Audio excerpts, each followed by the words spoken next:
sida xogo ay tibaaxayaan madaxda dowladaha Masar iyo Eritrea ayaa ku soo wajahan magaalada Muqdisho ee caasimadda dalka iyadoo amar lagu bixiyay in sare loo qaado amniga caasimadda Soomaaliya si kulankaas weyn ee madaxdaas ay ku imaanayaan dalka loo martigeliyo amniguna uu noqdo mid la isku haleyn karo oo looga hortago shaqooyinka kooban ee dhaca maadaama haddaba amniga caasimaddu yahay mid aad u hagaagsan marka la eego sanadihii la soo dhaafay dadaalka xooggan ee gelisay dowladda federaalka ayaana ka dhigay mid xasiloon madaxda dowladaha Masar iyo Eritrea ayaa ka soo kala duuli doona Asmara iyo sidoo kale Qaahira waxaana imaan doonaan magaalada Muqdisho oo kulamo xasaasi ay ku yeelan doonaan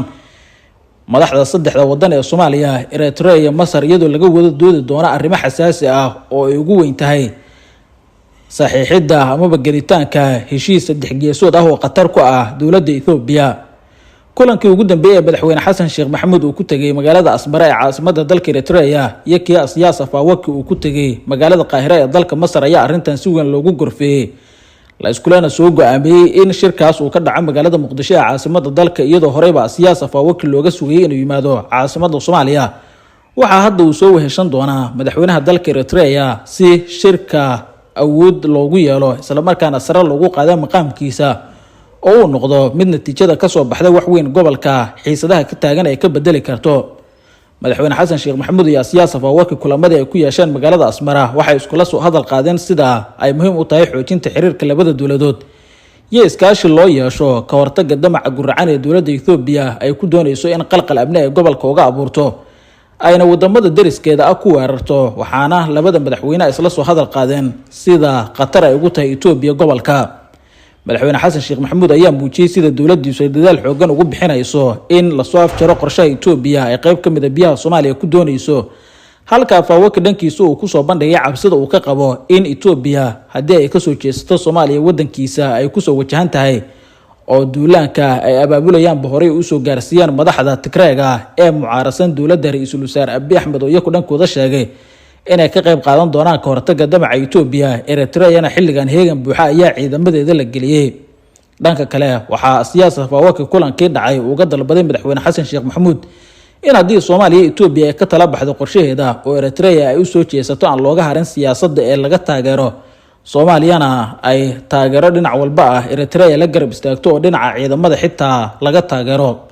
waxaa Siyaas Afawaki uu soo jeediyay in Soomaaliya tababaro ay ugu soo dirto ciidamo fara badan oo iyadoo Eritrea ay bixinayso wixii qarashaad iyo tababaro ah ee ku baxaya kaliyana ay ka leedahay hal qorsho ah in haddii Ethiopia ku soo duusho loo ogolaado inay ka mid noqdaan ciidamada difaaciya wadankeeda arrintaas ayaana la isla meel dhigin oo madaxweyne Xasan Sheekh Maxamuud waxa dhanka kale Siyaas Afawaki uu sheegay in xilligan Soomaaliya iyada muhiim ciidamo badan ay u yihiin oo ay hesho maadaama ay isku diyaarinayso la wareegitaanka amniga guud ee dalka iyo qorshaha dagaalka guud ee looga saarayo Soomaaliya kooxda Al-Shabaab ee xilligan socda sidaas awgeedna wixii awood ciidamo ay ka heli karaan dalalka caalamka iyagu xilligan baahi gooni ay u qabaan aysan ciidamo dheeraad ah bixin karin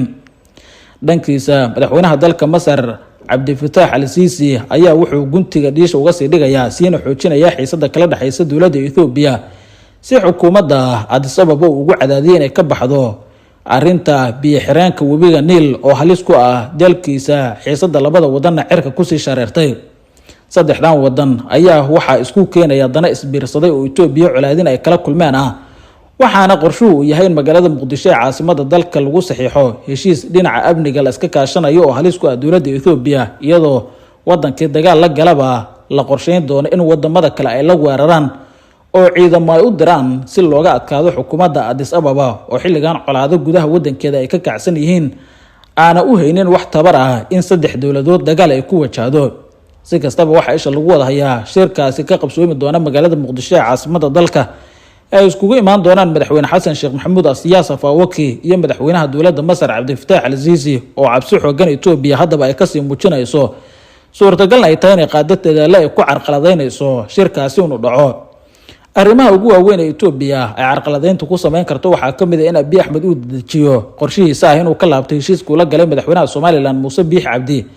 hase yeeshee waxaa socda qorshe xitaa haddii ay Ethiopia ka baxdo heshiiska ay Muuse Biix la gashay oo ay burburiso